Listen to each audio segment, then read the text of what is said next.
Max Grundy, and I'm an automotive artist.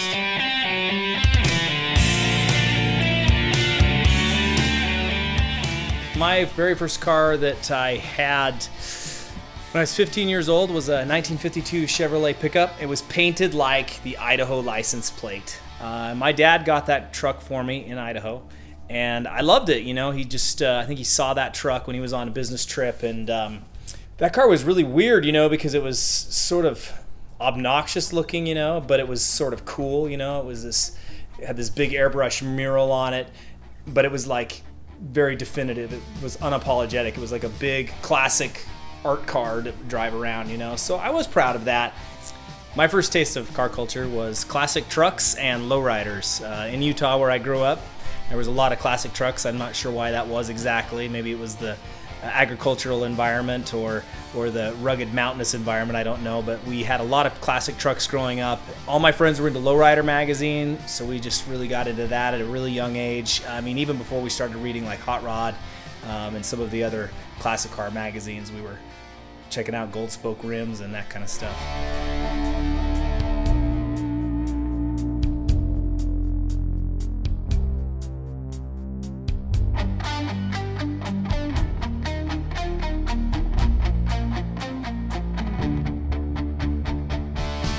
I had always done automotive art ever since I was a little kid. Always interested in cars and the design of cars. Well, my life sort of took a path where I was teaching, and I became an art teacher for a number of years in some colleges in Utah. I think more and more the older I get, I just wanted to make art exclusively. So once I had gone through the teaching path and really learned what it took to be a good teacher, I'm not saying I was the best teacher, but I felt like I learned to be pretty proficient at it. I decided that I wanted to try to make a go at it. As time went on, I sort of felt like I could mix some of those elements with the car and the transportation themes.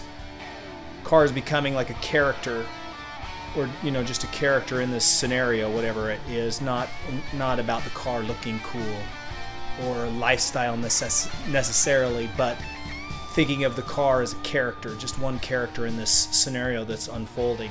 And bringing that into the hot rod realm gave it sort of a post-apocalyptic kind of retro-futuristic feel, and I think that's how the style sort of, the genesis of the style came from. I mean, I had a lot of artists that have inspired me over the years, obviously. I mean, Ed Tilrock is a fantastic artist, and he's just a great dude.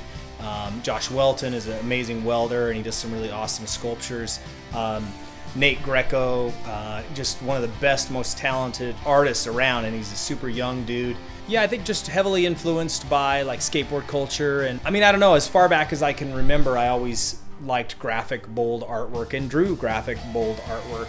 But I guess right around the turn of the century, 2000, I think I really sort of nailed down how I wanted to do hot rods mixed with apocalypse, natural disaster. Sort of thrilling, exciting, or trying to be thrilling, exciting artwork with the hot rod culture.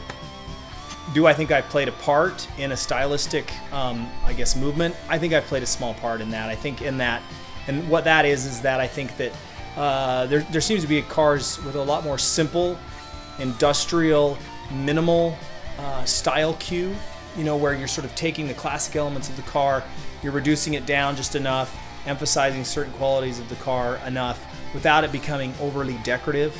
You know, maybe I hope that my art has contributed to a minimalizing of design.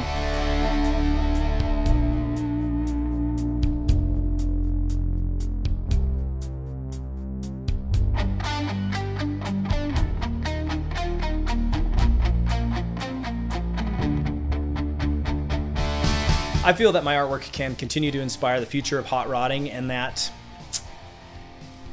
it's minimal and it's taken down to its barest form, and I think it's meant to pump up the emotional aspects of cars. I think we've come out of a couple decades of automotive art being about cars that just sit there, and I'm not interested in that. To me, the car needs to take you on a journey.